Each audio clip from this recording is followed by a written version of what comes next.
We're 3-0 and ranked. I'm on cloud 9. I'm Tony Kornheiser. That's great. How'd the Bears do? You know, why you want to ruin my afternoon, huh? Why do you want to pick at me from the start? So you got a big game against Purdue, huh?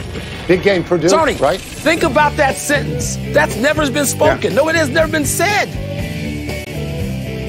No, I know. Purdue, Northwestern, undefeated not exactly Northwestern Ohio State, and Michigan. Purdue. God. Not exactly.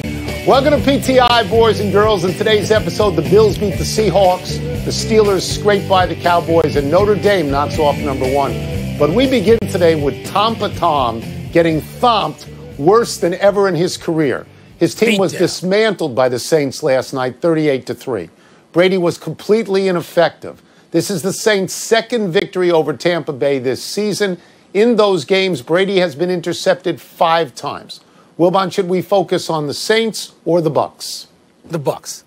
The Bucs. I mean, Tony, I know these are division rivals. You're not supposed to see that score. It was 38-0. Even by the time you went to bed, the game was over and done. There was no game left. Right. There was never a game last night. There was no competition. And to hear Bruce Arians say after the game, we're shocked. We had a great practice this week. You know, he was saying his guys came in with swag.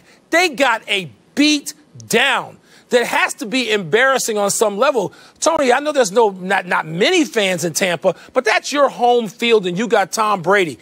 To me, the story is Tampa, because all these people who've been saying, oh, yo, Tampa's got the best team in the NFC. What? Has an NFC representative or a representative of either conference ever lost a game 38? I know it's 38-3. 38-0 in the regular season. Can you recover from that to be a conference champion? I got serious doubts. So what I'm thinking about is that Tampa Bay has looked bad against Chicago, looked bad twice against New Orleans, and looked bad on Monday night, I guess it was, against the Giants. The Giants, All 4 of these games, primetime games, all 4 primetime. The Bucs score 16 points a game in primetime and 34 when they're on at a different time. It is hard for me to believe that Tom Brady isn't ready for primetime. So my theory on this has shifted to Sean Payton. That Sean Payton's just really good when it comes to football in general, but playing this team, that he has figured something out that Bruce Arians cannot counter except by saying, oh, the pass was bad, or, oh, you know, they didn't target Mike Evans enough. I mean, New Orleans, I agree with you, Tampa's a story. New Orleans got a big game out of Drew Brees. People had criticized him at the beginning of the year. That's right, that's right. Big game out of Drew Brees, right? Tony, you say Sean Payton has figured out something. And Matt Nagy didn't figure out anything. And the GOAT was sitting there going, 4th down, right? 4th down? I mean, people want to forget it. They want to buy into and expand the narrative of Tom Brady's the GOAT. And I believe he's the GOAT. I believe that. But, Tony, they have gotten their butts kicked. You mentioned they play at other times of the day. They play at other times of the day against lesser teams. They play big market teams in these night games, or at least a team with a big-name quarterback or high-profile Hall of Famer like Drew Brees. What are we talking about here? I'm not putting this on. Tom Brady has to share this.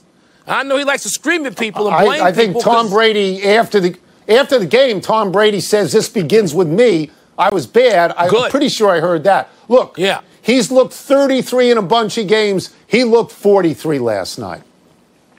He did. The Buffalo Bills aced one of their biggest tests of the season. Josh Allen completed 31 of 38 for 415 yards, and the Bills beat the visiting Seahawks by 10. You and I did not get that right.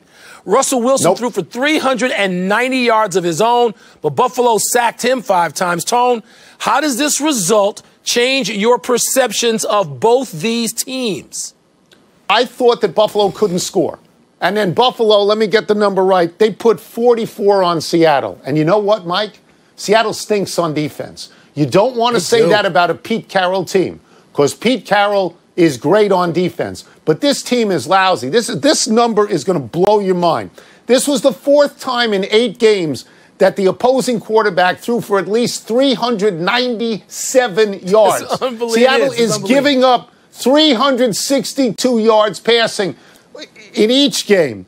The Josh Allen went for 415. Cam Newton, who can't pass earlier in the year, this year, went for 397. So I still think Seattle is a good team, but their defense isn't. They're the third worst defense in all of football. Yeah, Tony, they're in that group of defense with, like, the Cowboys. I mean, it's a terrible defense. But I'm going to go to Buffalo for a second. Because I think each week we go into this saying, okay, here's a big test. Can Buffalo pass it? And a couple of times they didn't. And I think we've been sort of afraid to go full in with the Buffalo Bills. I know I have. I think you have been too. And Allen has had a couple of errant games. But, Tony, what we have to remember, and this is going to be a theme for me when we talk about pro football, everybody's not going to be great every week, particularly when you're playing against worthy teams, which Buffalo and Seattle both are. So I'm not going to decide anything about these teams. The result doesn't change the narrative. I'm not going to start a narrative yet. We still got half a season to go, and both these teams seem worthy, although the thing that's got to worry anybody about Seattle, as you pointed out, is that defense. That is not the defense that helped lift Seattle to the top of the standings. No, that's not the Legion of Boom. No, it's absolutely not. Josh Allen had a better game than Russell Wilson.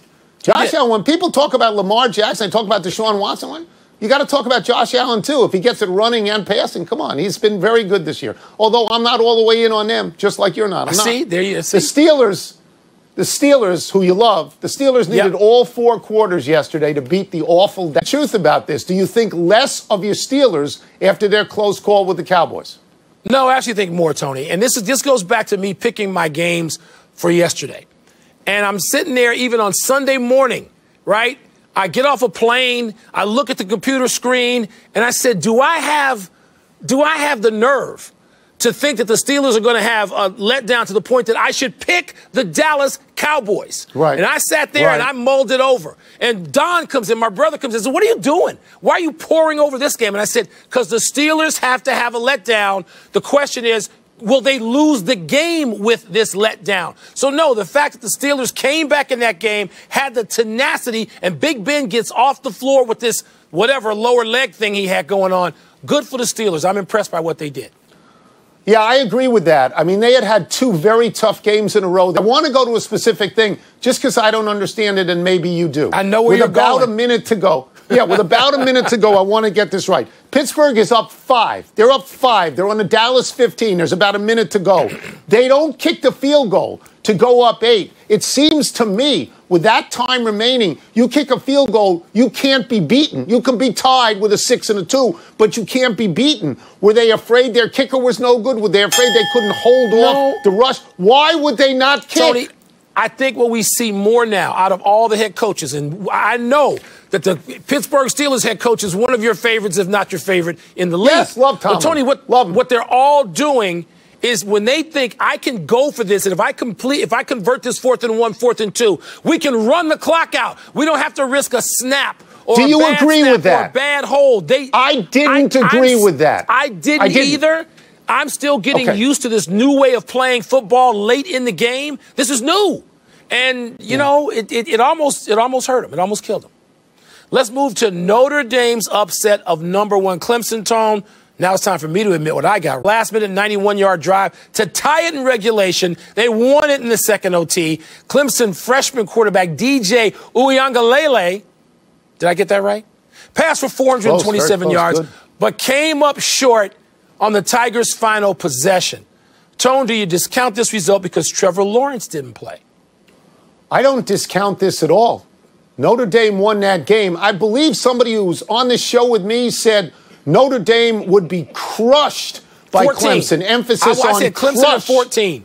14. Yeah, so I got it wrong. So no, the reason I don't discount it is because if the playoffs start today, Notre Dame is in.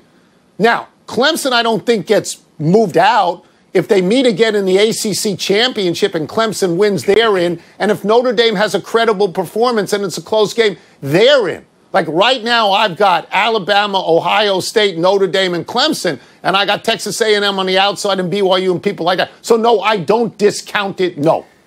No, I don't discount it. Let me go through a couple of things. One, every year, and by every year, I mean, every year for the 19 years we've been doing this show, you and others, guests that we have, go, if so-and-so runs the table, and it's the single dumbest sentence in all prognostication. Really? If Alabama runs the table, they're in. They're in. all those people What? don't run the table. All right? That's the history of college football. That's what makes it exciting. Now, we need to stop focusing on the quarterback Clemson doesn't have and the defense Clemson doesn't have, because they are the Seattle Seahawks right now. They don't stop anybody, and it's not the quarterback's issue. It's the defense's issue, and Dabo has to know that, and I'm sure he's going to take that up. But, Tony, I don't know. And let me just – I'm not going to get out of this segment without saying – Go to the end of the game, please. The scene at the end of that game with thousands of Notre Dame students rushing onto the field, Tony, that's gotten so little attention. And Father Jenkins at Notre Dame, who himself was at a super spreading event in the Rose Garden, I mean, seriously, he comes out today and wants to take a shot at the students. What kind of leader are you? I mean, somebody needs to be looking at him and his future at Notre Dame. But I'm sorry, we talk about Justin Turner.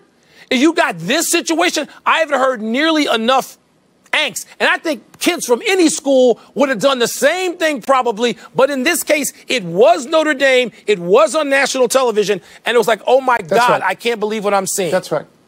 Get the virus just in time to go home and give it to your parents on Thanksgiving. Wow. Feel good about that, right? Let's take a break.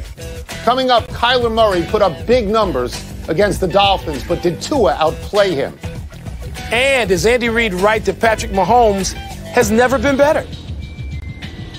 That was tough. Tony? I understand why college kids do it, but boy, there should have been some control.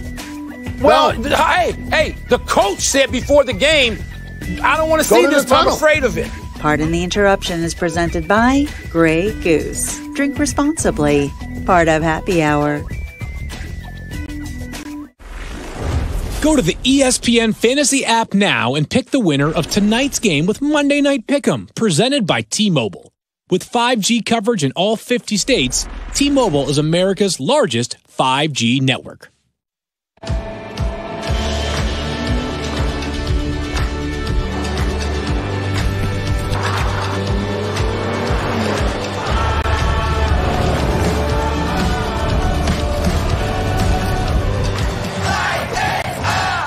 This season, let